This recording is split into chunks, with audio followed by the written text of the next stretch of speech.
Stores X, Y, and Z each sell a certain item that has a given list price. Stores X and Y are located in a state with a 5% sales tax, and both sell the item at a 5% discount off list price, while store Z is located in a state with no sales tax and gives no discounts. Store X applies its discount first and then charges tax on the discounted price, while store Y adds the tax first and then applies the discount to the price with tax. If X and Y are the prices with tax and discount charged by stores X and Y, respectively, and Z is the price charged by store Z, which of the following statements correctly describes the relationship between X, Y, and Z? Okay, so a lot to think about here, but it looks like everything is in terms of Z. So we got X,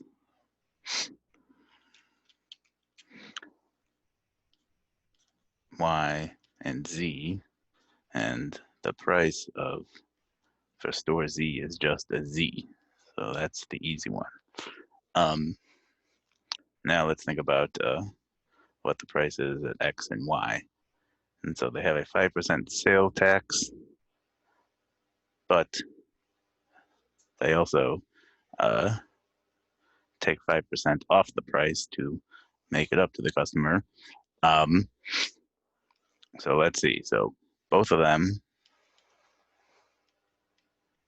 start with the list price, which is Z. So we can think of Z as list price. Then what does store X do? So store X applies its discount first. So that is the 5% discount. So after the discount, the price will be 0.95 or 95% of the list price. Uh, and then it charges tax on the discounted price. So then it takes a 5% tax on 95% of the list price. So that's the same as a 5% increase. So that price will just be this times 1.05. Now they say store Y adds the tax first. So they add 5% to the list price. And then they apply the 5% discount. So they just take 95% of all of that. Now, so what do we notice? So these guys are going to be the same. All we're doing here is flipping around the order in which we did things. And when you are multiplying, the order doesn't matter. A times B is always going to be the same as B times A. So X and Y, whatever they are, have to be equivalent to each other. And based on that alone, we could eliminate C, D, and E as options. Now, notice that I'm just using smart Gmat strategy.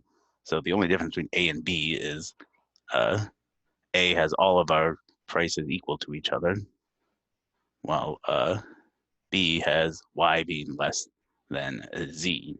So if we sort of think of it this way, so is it possible for all our prices to be equal to each other? Well, the only way that is going to be true if 1.05 times 0.95 is equal to 1, because then if 1.05 times 0.95 is equal to 1, then all of our prices are equal to Z. And we don't even have to calculate it necessarily, because if it's anything other than 1, well, B is the only option. So I don't think 1.05 times 0.95 is equal to 1, but we can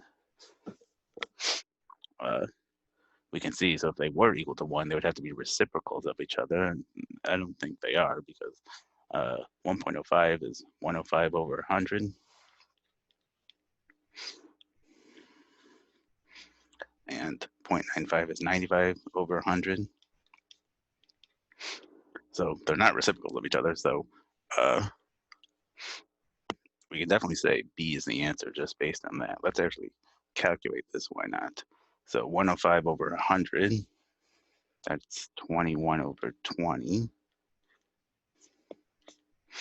What's 95 over 100? So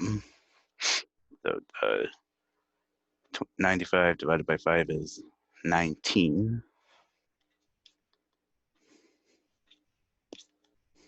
So what is this equal to?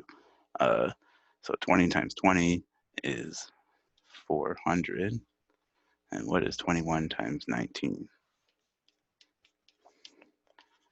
9, 18, 0, 1, 2. So look at this. So it's about as close as you can come. So it's 399 out of 400. So these guys are about 0.999 Z or something. So a little bit less than Z, but not equivalent, which is why B is the answer.